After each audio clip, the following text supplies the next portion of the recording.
Uh-oh. Uh-oh. No new EnderPorter for this episode, everybody. Uh-oh, I broke the streak already. We were doing so good. We just got the one we did last episode. Yeah, so I've been building the EnderPorters mostly off camera, but I thought today, let's try build one together a bit here. Because we gotta design a new one. So, I want to put an EnderPorter... Oh, those stupid Endermen.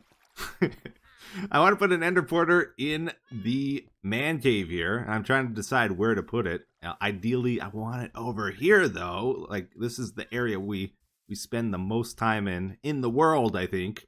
How cool would it be if we had an EnderPorter, like, right in here? Well, we can't really do that, because underneath the smelting room there, we have the Tamagotchi pet, we got the creeper face with the portal behind, and there's a bunch of redstone behind this.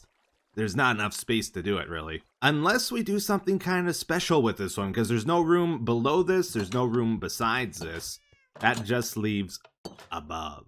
Now, the question is, what is above the smelting room, you might wonder? Well, fun little fact, I think this is my first crafting table, furnace, and wooden pick we made in the series here. We still got it in the exact same place we left it.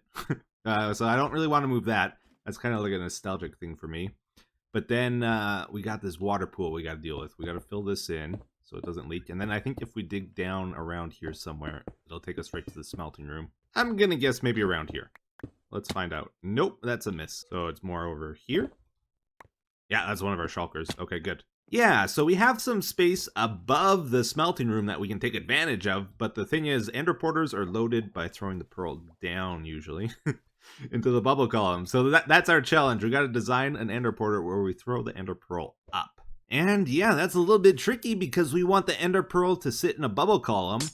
In order to make a bubble column, you need a piece of soul sand below, so we can't just go underneath that and throw it in, because then we hit the soul sand, right?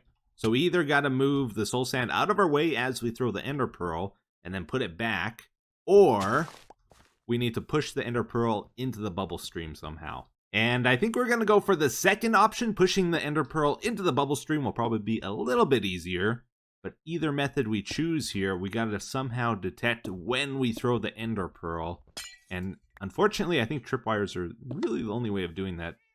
The problem with tripwires, though, is they don't always detect like stuff passing through them. Like if we throw it here, those lights didn't turn on. It passed right through the tripwire. But if you get the distance just right... Oh, that's one that works, okay. What if we go up a block? Then it'll detect it. That time it passed through.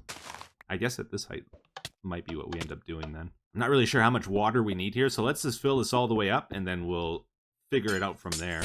So that will be solid water above the soul sand, and then we'll have one water source at the very top, so hopefully this will be downward flowing water where we're at, and that'll slow down the ender pearl a little bit quicker.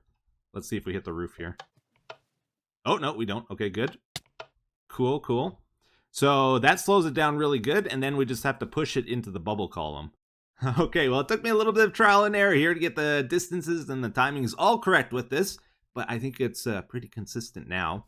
So we put a piston at the top of the water so that the ender pearl is moving the slowest at the top of the ender pearl arc. We push it to the left into the bubble column. That way it's consistent. And it seems to work like every time, which is great. So then it stays suspended at the top of that, and we just got to activate a piston to push it back to the right out of the bubble column, and it'll fall back down. So just for now, I just throw this. Piston pushes it over, and it should land right back into our smelting room, which is great. So yeah, the timing is 4 redstone ticks here. So we just have a little ladder from the tripwire, and again the spacing on all of this matters a lot. So we go 1, 2, 3, 4, 5, 6, 7, 8 blocks to the soul sand, and then we have 6 water blocks above that, and that piston's at the 5th one. We got to have another water block above it, otherwise the water will have a horizontal momentum to it and push the ender pearl into the wall. Oh, snappers. All right, everybody. So after a bit of time here, we got it installed in the ceiling like we wanted to. So we redid the roof in the smelting room. Just put some blast furnaces in here for a bit of variation. It looks maybe a bit weird still. I might make some more adjustments. You know what I forgot is this room's actually on slabs. So that really affected the ender pearls passing through the tripwires. I had to change the distance. So we have, I think, 4.5 blocks of space before the tripwire. But it works like every time, which is awesome. So we throw it up, it gets set in place. We have a button here to teleport to our next station and throw it down, and we can teleport back. It does take a little bit longer because this is a special one. We make it fall through the water instead of activating instantly. So it's a little bit slower than our other ender porters. And the really cool thing about this is now that we've added that station in the man cave, we have a complete line that passes through like all our important builds. From the man cave to our stronghold base, we can go right to our end portal. Now, we'll want to make some more branch offs to other things like our chorus fruit farm, probably to the library, to other places like that. But the main area is covered now. And in order to make this better, I standardized all our EnderPorter stations. So that's the other thing I've been working on here. So we'll probably have like 4 buttons along a wall. This will get filled up with ender pearls, so we get one every time we teleport. And then there'll probably be some signs that say where these lead to, sort of thing. Pretty simple design. I know some people mentioned I can use things like item frames and like choose a station that way, but we really want this to be quick and simple. And buttons are probably the best way of doing that, or pressure plates, but I'm worried slimes will spawn and step on our pressure plates when we don't want them to. So that's why I went for the buttons. The other thing is I had trouble triggering the trap door, finding a good method for that. So we were doing something like this before, where we would pass it through an observer, then it would go to the trap door sort of thing. And it does that quick flip like we want it to, but the problem is it does it on both the powering and unpowering. So I came up with something pretty cool here. We got like a sticky piston. Just a really simple thing, but it only activates when we want it to. So not on the powering, only on the unpowering. And it still does the quick flip like we need. So that's perfect. That's what we got at all our stations now. Awesome. So with that, the only thing left to show you really is just how cool this actually is. So we will take a trip from the man cave to our stronghold base. And check this out. It's so awesome. And look at this. We're at our end portal. Just like that. If we want to go back, oh man, super quick. Oh, I heard an endermite. I wonder if endermites are going to be an issue with this, actually. I didn't think about that too much. And we're over at Sandy City. And this one, again, this is the slowest one. But it's not too bad, right? Amazing. So we traveled like 1,500 blocks. Yep. So I'm going to be adding more onto that in future episodes, and it's just going to keep getting better and better. And it's already like super awesome. So I'm really happy with how that turned out, actually. Over at the Guardian Farm, remember last episode we started a kelp farm. This is mostly just to fill up the space we had here, but you know, I didn't have a kelp farm in my world, so it's kind of nice we'll be able to get this a bit easier now. And I actually kind of like building with kelp blocks, surprisingly. They're a bit tricky to use, but if you can use them in some situations, it's the only way to get that dark green color. And these are pretty much fully done, I would say. We got a pretty satisfying way of harvesting them, too. We just hit the button here. Goes all along like that, and then you see the kelp float up to the top. And then at the very top, it like funnels over the wall and ends up over here. I didn't do a collection system for this because I don't know what we're putting here. I figured we'd somehow tie it in. So just for now, all the kelp ends up on the ground here, and I'll just pick it up in shulkers probably. And yeah, then it's free to regrow, and you can see I added some sea lanterns in the back there as well. And we did another one on that side. This was actually a huge project. These are big walls we're dealing with here. And let's do this one more time because it's so awesome. Oh, I love that. The way that works is we just have a chain of observers that run over top of sticky pistons, and you just got to update one of the ends here. And it goes all the way down. Super simple. And I should probably show you the collection system as well, just in case you're curious. It is not fancy at all, though. Basically, the kelp grows over here. And then we have water source blocks at my head level here. And then there's no water source above the nether wart. And then trapdoors stop the water. And then we have one water source block here, and it's just a big staircase that goes all the way down. And all the kelp lands in this and funnels to one spot. Just out of curiosity, I want to try something here. I like never use horses anymore. But during the world tour, we found out that this might not be broken now. Yeah, look at that. All right, we can get horses out of the man cave again. That's pretty cool. I gotta get some firework rockets. And this guy is not as fast as I was hoping. Wait a minute. Oh, he's got the... That's one of my villagers. Why are you on the surface? Get in the water, buddy. Oh, he's dead. He had the... Ah! He had the... Oh, my horse ran away. The diamond thing on his clothes. So we had to harvest some sugarcane here, and I was hoping the horse would make it easier, but he makes it tougher, actually. Alright, so it turns out horses do not like lily pads. We just figured something out we didn't know. It kind of, does something weird to them. Well, that was fun, but I kind of remember why I don't use horses, so let's return them and see if this still works. Yeah, you didn't take damage. Awesome. Okay, that's pretty cool. We can go back to our horse stable. Oh, they're kind of weird on stairs too, aren't they? Yeah, look at that. Huh. Yeah, so emptying out this mob system is one of my regular jobs. I saw it was overflowing on gunpowder, so gotta take care of that. Zombie flesh gets traded to cheat, though. And the bones always go into the bamboozler. Keep that fueled. And then we got the arrows, which go to our coarse fruit farm. And the gunpowder gets converted into rockets and TNT constantly. So it's been a little bit of time since my last episode of this. It's not because I've been lazy. Not quite. I did start playing Minecraft Dungeons and been playing Among Us and some other games. So I've been taking it a little bit easy. But I've also been doing a massive grind project since last episode. So we started this Wither Skeleton farm last time. We did the 1 layer. I have since installed another 2 layers. We got the upper and lower with the piglins in the middle. So I had to farm up more Wither Roses to get that finished up. And the big thing, though, was finishing slabbing the area. It's not totally done. There's still some caves I haven't found yet. But yeah, it's like all done now pretty much.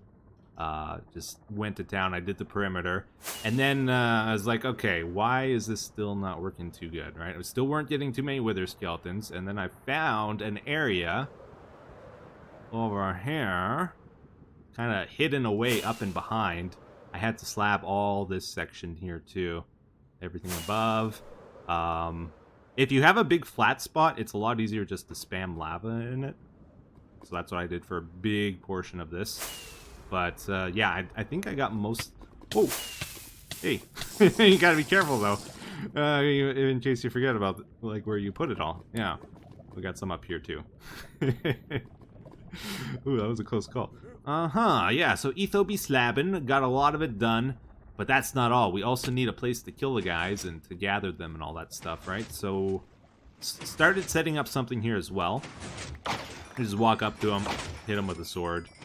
Nice and simple. I didn't do the dog thing, though. I was kind of lazy to do that. But every so often, this pushes them together. It's hooked up to a clock. And then we got a dropper elevator. Whoa, that's lava down there. We got a dropper elevator to bring the drops up to the sorting system. We got bones. 3 things for bones. 1 for coal. And then the wither skeleton heads get gathered there. And you can see the rates aren't perfect. But they're definitely not too bad, right? But the rates will get a lot better as well if I can find a few more of the caves. I know there's a bunch hidden in the lava and up in the ceiling that I need to slab over. And then the rates will get even better. But, yeah, they're not bad. So the cool thing about this is, of course, we got unlimited beacons basically now. We got fuel for smelting, but we mainly want the farm for the bones. Wither skeleton farms produce an insane amount of bones, and I feel like bones and gunpowder are your 2 base ingredients in this game for farming all the other things. So I wanted a good source of bones in my world here, and now we finally have it. There's one more kind of cool thing about this, though, as well. Up above the Wither skeleton farm is the goon farm, and that guy over there.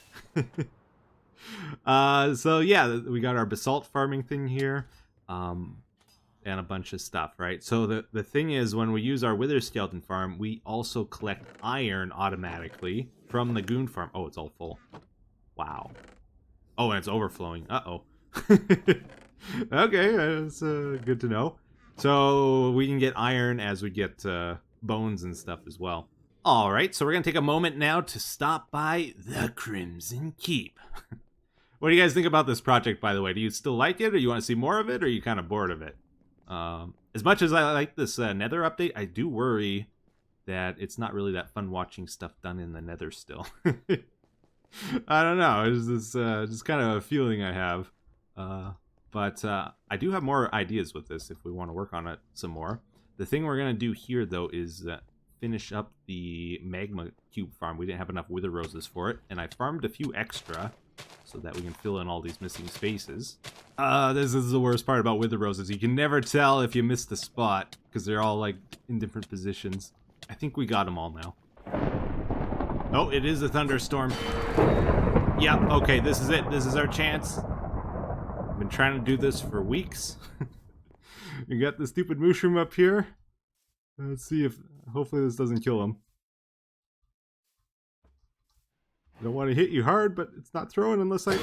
Ah, I killed him. If we're really quick, we might be able to make it. I think it's over here. Yeah, we got a mushroom there. Go through the portal. Oh, it spawns us underground. No. Yes, we did it. Ground mushrooms. Unfortunately, we're really far away from our base, though.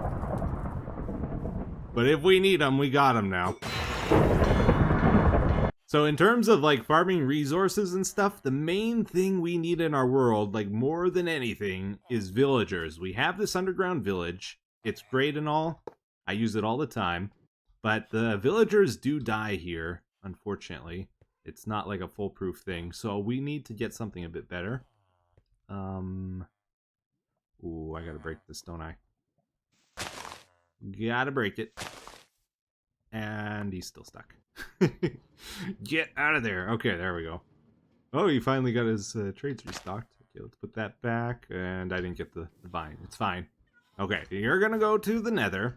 So the plan is we're gonna make some kind of villager breeder in our Nether Hub, so that when we need these guys anywhere in our world, we'll be able to get them and transport them through our Nether. Not that one. You won't go through in the minecart, right? So I gotta knock you out of there. You won't go through out of the minecart. Okay, that's not... hey, yeah, you can go through. Go ahead. The more the merrier. Nobody wants to go through my portals. This isn't working out. Okay. It looks like I can't send items through either, which is interesting. So, I think because the chunks aren't loaded here, or the portal's not connecting properly. Oh, it connected over here. This is not the right place. I mean, it is the right place, but it's not the place it normally connects to. Okay, now that I've actually made a portal, they'll go through. Be good. Alright, we got one guy. So if you're trying to get villagers through a portal, probably the easiest thing to do is just to do this around it.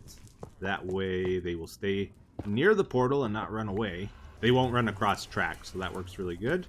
And we just try to get them. There we go. Okay, now I gotta figure out how to get them where I want them. Oh man, okay, so this actually worked out really good. We're really close to where I wanted them to go, actually. I just dug out a little thing here. We're gonna push them up. Push them up. Yeah, alright. Made it. Go around the corner. And this is exactly where I wanted them to go. Just up here. And now we are above our Nether Hub. This is the Nether Hub over here. So we're gonna make like an area here for breeding villagers, and then we can drop them down. Yeah, so all of our tunnels have tracks, so we can just drop them down in a minecart on a track. They won't take fall damage.